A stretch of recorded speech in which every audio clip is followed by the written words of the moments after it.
Último bloque, aquí en off, Eduardo Macaluce, que es presidente del bloque del Sí. El Sí es solidaridad e igualdad. ¿No? Sí. Bueno, Eduardo, gracias por acompañarnos. La primera pregunta casi obligada, que es, ¿dónde está el Congreso? ¿Dónde están los diputados? ¿Dónde están... El Congreso tiene un papel muy deslucido en este conflicto, como por regla general en los últimos años, claro, porque se ha subordinado, clave, ¿no? Se ha subordinado al Ejecutivo. En este conflicto hubiera sido clave, en primer lugar, porque el tema impositivo es un tema del Congreso, de la Cámara de Diputados en particular como Cámara iniciadora.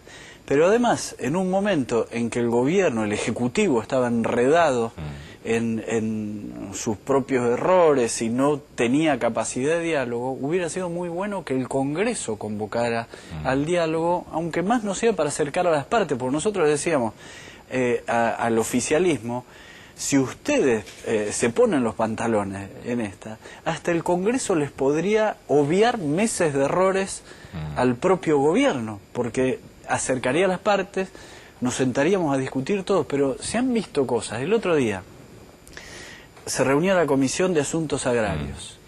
Estábamos todos los bloques, todos los representantes, había gente de la Federación Agraria, había gente de la sociedad rural. Entonces yo lo que propongo una cosa de sentido común, la verdad no era muy brillante, pero decía, hay dos entidades agrarias, las otras dos están a 30 metros en el Senado. ¿Por qué no le decimos que vengan y empezamos a discutir en serio entre todos? Porque es un signo para el campo decir, bueno, estamos empezando a discutir, hay propuestas a montones de todos los bloques.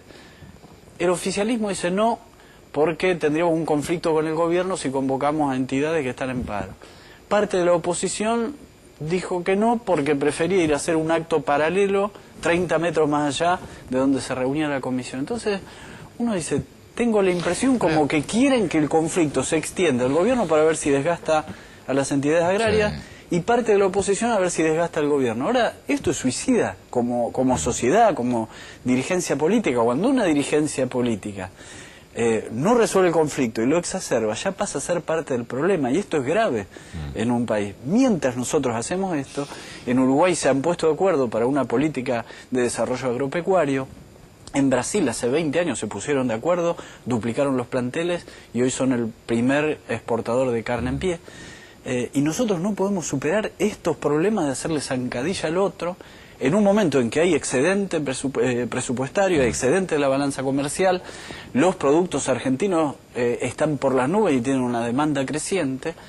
Tendríamos que estar discutiendo un plan de desarrollo rural que serviría no solo para ver si retenciones sí, retenciones no. La retención es un instrumento útil. Ahora, todo impuesto por naturaleza es coercitivo. Y para que esa coerción sea aceptada, tiene que ser razonable.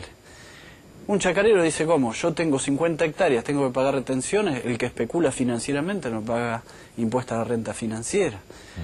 Otro dice, yo tengo una pequeña explotación y tengo que pagar retenciones, y la actividad petrolera está subsidiada por el gobierno, y la actividad minera está subsidiada por el gobierno. Estamos hablando de las actividades más rentables del mundo. Entonces no es razonable, y cuando no es razonable hay dificultades para que cumplan. Entonces tendríamos que estar discutiendo un plan de desarrollo rural de manera tal de garantizar en el mediano plazo, establecer consensos que los genere un gobierno, pero que después lo respete otro, sea de izquierda o de derecha el que gane, donde se le garantice al productor un horizonte de rentabilidad razonable, aceptable, y al Estado también un horizonte de apropiación de cierta rentabilidad, también razonable, para redistribuir. Podríamos llegar a acuerdos, porque no escucho posiciones irracionales de parte, sobre todo de los pequeños productores. Ellos quieren contribuir, pero quieren saber a dónde va esa plata. Y una parte tiene que volver a las provincias. Bueno, ahí es el tema de la coparticipación, y deberían entender los gobiernos centrales que no se maneja la Argentina solamente desde Casa de Gobierno. Eso lo tendrían que entender los gobiernos centrales, pero también lo tendrían que hacer valer los gobernadores de las provincias. Bueno, este es un tema son los gobernadores, los intendentes, pero los diputados en teoría son los representantes de los ciudadanos. Exacto. Muchos de los ciudadanos hoy son productores de campo, gente relacionada al campo, que no está de acuerdo con las medidas. Ahora, no tiene quien los represente. ¿Dónde están esos? En definitiva, ¿a quién termina votando uno? ¿Representantes de los ciudadanos o directamente a delegados políticos del gobierno de turno? Bueno, ese es un tema, una discusión muy fuerte. Este gobierno concibe las relaciones políticas. Los diputados, ¿por qué no dan quórum en el oficialismo? ¿A quién representan? Ayer, por ejemplo, hubo una sesión especial pedida para tratar el tema agrario. Y el oficialismo no vino. El oficialismo tiene votos suficientes para imponerse. Si no impone razones, impone votos. Y no vino a discutir, a debatir. Esto desgasta el conjunto de la institución. No es que se desgastan los diputados oficialistas. Porque la gente dice, el Congreso no nos resuelve un problema y tiene todos los instrumentos para resolverlo. En definitiva, el Congreso es uno de los 3 poderes que conforman el gobierno. Exacto. Ahora, ¿es hoy un poder directamente que está delegado del Poder Ejecutivo? O sea, no hay poderes independientes, el Congreso no tiene presencia. Exactamente es así. Ahora, para que la presencia hay que ejercerla, no hay que esperar que otro venga. La mujer de un dictador romano le preguntaba ¿por qué maltratás tanto al Senado? Y él le contestó, porque ellos me lo permiten. Eso es lo que está pasando en la Argentina. Porque hay diputados oficialistas que en los pasillos se quejan. Ahora nosotros decíamos, bueno, nosotros no pedimos que ustedes actúen contra el gobierno, pero sí hay decisiones que pueden tomar. Pues, hay propuestas del oficialismo nuestra que podrían ayudar a resolver, el segmentar las retenciones. Es una salida razonable para este conflicto, que dicen, bueno, ni vencedores ni vencidos. Si se segmentan y paga el que está en condiciones de pagar. Primero, porque es el término vencedores y vencidos, porque siempre están estos términos bélicos todo, claro, ¿no? Que es terrible. Son parte del sentido común de la política, porque para mí un gobierno que acepta que se equivocó frente a la población se fortalece. Yo le creo a un tipo que me dice, disculpame, me equivoqué. Le tengo más confianza que el que me dice no me equivoco nunca. Digo, hasta tuvieron al ministro renunciado o echado como para poder justificar. Desaprovecharon esa oportunidad. Ahora estamos desaprovechando una oportunidad que no sé cuántas veces se le va a dar a Argentina, que están todos los astros alineados para poder exportar. Hay mercados, el mercado lácteo crece anualmente al 2,5, la demanda, y la producción crece al 2. Hay una demanda creciente. Argentina podría exportar leche. Ahora, ¿qué tambero va a sostener las vacas en el campo con el precio de la soja si no hay un estímulo, si no hay una garantía de que en vez de los 83 centavos no se les va a pagar un precio mejor? Hoy se le pagan 83, 85 centavos el litro. Este tipo de cosas que son sencillitas, no son muy complejas, bueno, no hace falta ser genio. No se puede exportar carne, no terminan de abrir las exportaciones, tampoco se entiende. Bueno, ahí se podría estimular para que se mejoren los planteles y para que se agrande el stock.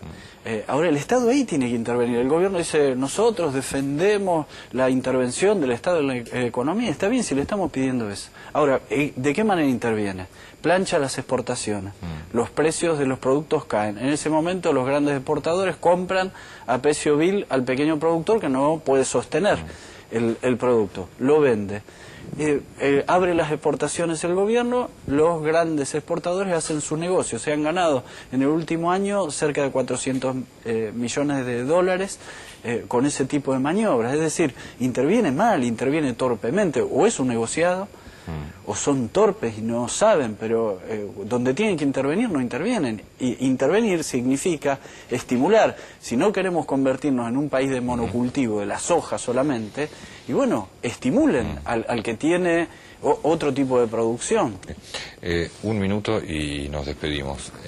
En este minuto te pido, dame tu escenario para las próximas semanas, porque tampoco se puede ver demasiado, ¿no? Es difícil. Yo veo voluntad de dilación por parte del gobierno. Ahora también, una vez le preguntaron a Pedro Malán, que era ministro de Economía de Brasil, y él dijo, me piden previsiones de futuro en un país donde no es previsible ni el pasado, ¿no? Así que es muy difícil saber... Y hablando de Brasil, ¿no? Hablando de Brasil, que son bastante más previsibles que nosotros. Muchas gracias, Eduardo. De nada. Gracias por acompañarnos. Esto fue todo en off de este miércoles. Será hasta la próxima semana, si Dios quiere, solo, si Dios quiere, como siempre, aquí en América 24. Excelente semana para todos. Chao.